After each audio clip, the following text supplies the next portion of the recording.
ಧರ್ಮಸ್ಥಳದ ಹೆಗ್ಗಡೆಯವರೇ, ಹಿರಿಯರೇ, ವಿದ್ಯಾವಂತರೇ, ಬುದ್ಧಿವಂತರೇ ಹಾಗೂ ಇಲ್ಲಿ ನೆರೆದಿರತಕ್ಕ ಅನೇಕ ನಮ್ಮ ಅಭಿಮಾನಿ ಬಂಧುಗಳೇ, ನನಗನ್ಸುತ್ತೆ ಇಲ್ಲಿ ಏನು ಮಾತನಾಡಬೇಕು ಅಂತ ನನಗೆ ಗೊತ್ತಾಗ್ತಾ ಇಲ್ಲ.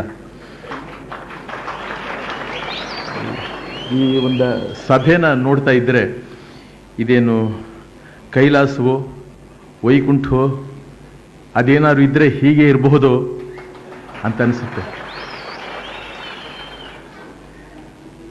ನಾನು ಒಂದೇ ಮಾತು ಹೇಳೋದಕ್ಕೆ ಆಸೆ ಪಡ್ತೀನಿ.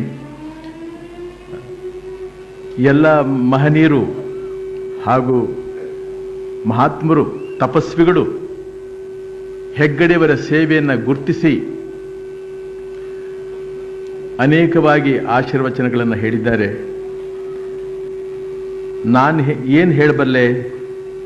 ದೀನ ನಾನು, ಸಮಸ್ತ ಲೋಕಕ್ಕೆ ದಾನಿ ನೀನು, ವಿಚಾರಿಸಲು ಮತಿಹೀನ ನಾನು, ಮಹಾಮಹಿಮ ಕೈವಲ್ಯಪತಿ ನೀನು, ಏನ ಬಲ್ಲೆನು ನಾನು, ನೆರೆ ಸುಜ್ಞಾನ ಮೂರ್ತಿ ನೀನು, ನಿನ್ನ ಸಮಾನರುಂಟೆ ದೇವ, ರಕ್ಷಣನವರತ.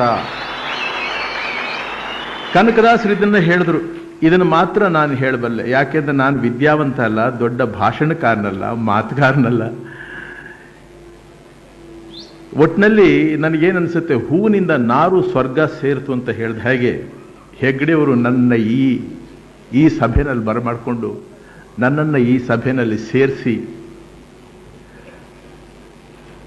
ಅವ್ರನ್ನ ಆಶೀರ್ವಾದ ಮಾಡಿದ ಎಲ್ಲ ಮಹನೀಯರುಗಳು, ಅವರು ನಮಗೂ ಆಶೀರ್ವಾದ ಮಾಡಿದ್ದಾರೆ ಅಂತ ನಾನು ಅನ್ಕೋತೀನಿ.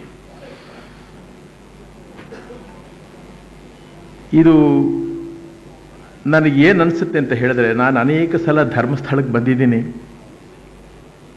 ಹೆಗ್ಗಡೆಯವರು ಮಾಡಿರ್ತಕ್ಕಂಥ ಸೇವೆ, ಜನಸೇವೆಯೇ ಜನಾರ್ದನನ ಸೇವೆ ಅಂತ ಹೇಳ್ತಾರೆ ದೊಡ್ಡವರು. ಹಾಗೂ ದೊಡ್ಡ ದೊಡ್ಡ ಸಾಧುಗಳು, ಸಂತರು ಬೇಕಾದಷ್ಟು ಹೇಳಿದ್ದಾರೆ.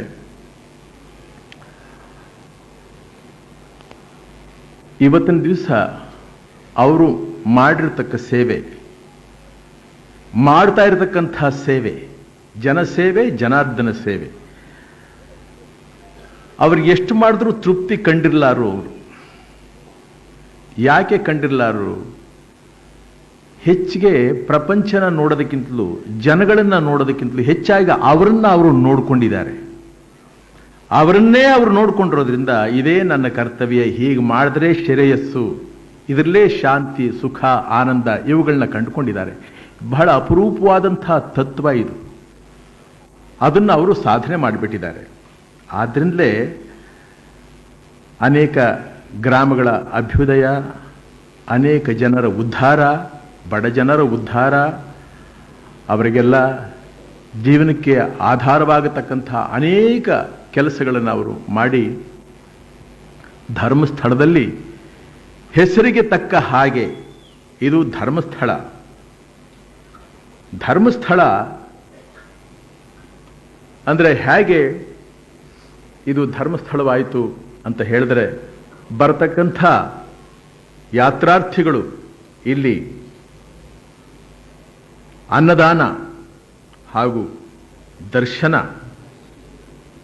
ಸ್ವಾಮಿಯ ದರ್ಶನ, ಮಂಜುನಾಥನ ದರ್ಶನ ಪಡೆದು ಹೋಗ್ತಾರೆ. ಮಂಜುನಾಥನ ದರ್ಶನ ಪಡೆದು ಹೋಗಬೇಕಾದ್ರೆ ಮಂಜುನಾಥನ ಕಣ್ಣಿಂದ ನೋಡೋದಕ್ಕೆ ಸಾಧ್ಯವಾ? ನೋಡಿದ್ದಾರೆ ಯಾರಾದರೂ? ಇಲ್ಲ. ಅದನ್ನು ಎಲ್ಲಿ ನೋಡೋದಕ್ಕೆ ಸಾಧ್ಯ? ಮನುಷ್ಯನಲ್ಲೇ ನೋಡೋದಕ್ಕೆ ಸಾಧ್ಯ. ಹೆಗ್ಗಡೆಯವರನ್ನ ನೋಡಿದ್ರೆ ಆ ಭಾವನೆ ಬರೋದಕ್ಕೆ ಸಾಧ್ಯ ಅಂತ ನನಗನ್ಸುತ್ತೆ.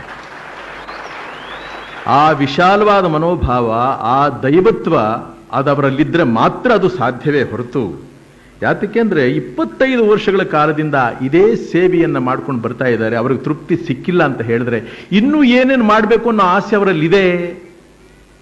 ಅನೇಕ ನನ್ನ ವಿಶ್ವಾಸಿಗಳು, ಆತ್ಮೀಯರು ಹೇಳಿದ್ರು, ಅವ್ರು ಮಾಡಿರತಕ್ಕಂಥ ಕಾರ್ಯಗಳನ್ನು, ಮಾಡ್ತಾ ಇರತಕ್ಕಂಥ ಕಾರ್ಯಗಳನ್ನು, ಈ ಒಂದು ವಿಶಾಲವಾದ ಮನೋಭಾವನೆ ಬೆಳಿಬೇಕಾದ್ರೆ ಬಹಳ ಕಷ್ಟವಾದಂಥ ವಿಷಯ. ಇದನ್ನು ಮೈಗೂಡಿಸ್ಕೊಳ್ಳೋದು, ಮನಸ್ಸಿಗೆ ಹಚ್ಕೊಳ್ಳೋದು ತುಂಬ ಕಷ್ಟವಾದಂಥ ವಿಷಯ. ಕಷ್ಟವಾಗಿರುತ್ತೆ.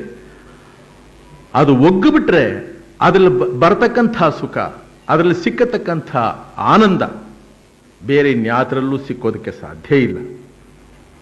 ದೇವರು ವರ ಕೊಟ್ಟರು ಪೂಜಾರಿ ವರ ಕೊಡಲ್ಲ ಅಂತಾರೆ ಹೇಳ್ತೀನಿ. ಹಾಗೆ ಅವ್ರು ಮಾಡಿರ್ತಕ್ಕಂಥ ಕರ್ತವ್ಯ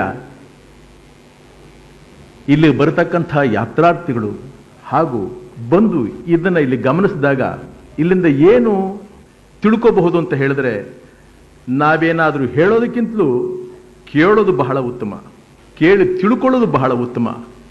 ಈ ಕ್ಷೇತ್ರದಲ್ಲಿ ಬಂದು ಏನಾದರೂ ತಿಳ್ಕೊಂಡೋಗೋದಕ್ಕೆ ಚೆನ್ನಾಗಿರುತ್ತೆ ಹೊರತು ತಿಳಿ ಹೇಳೋದಕ್ಕೆ ಚೆನ್ನಾಗಿರೋದಿಲ್ಲ.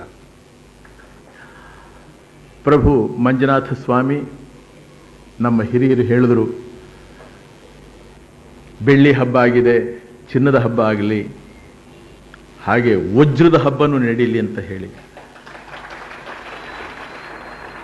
ಇದನ್ನೆಲ್ಲ ಕೇಳಿದಾಗ ನಮಗೂ ಸ್ವಲ್ಪ ಆಸೆ ಆಗುತ್ತೆ. ಏನು ಆಸೆ? ಅಲ್ಲಿವರೆಗೂ ಆಯುಸ್ಸು ನಮಗೂ ಕೊಟ್ಟಿದ್ರೆ ಬಹಳ ಚೆನ್ನಾಗಿರುತ್ತೆ. ಅಲ್ಲಿವರೆಗೂ ಇದನ್ನೆಲ್ಲ ನಾವು ಕಣ್ತುಂಬ ನೋಡ್ತಾ ಇರಬಹುದು, ಇವರುಗಳಿಂದ ಅನೇಕ ವಿಷಯಗಳನ್ನು ನಾವು ತಿಳ್ಕೋಬಹುದು ಅನ್ನೋಂಥ ಭಾವನೆ ಮೂಡೋದಕ್ಕೆ ಸಾಧ್ಯ.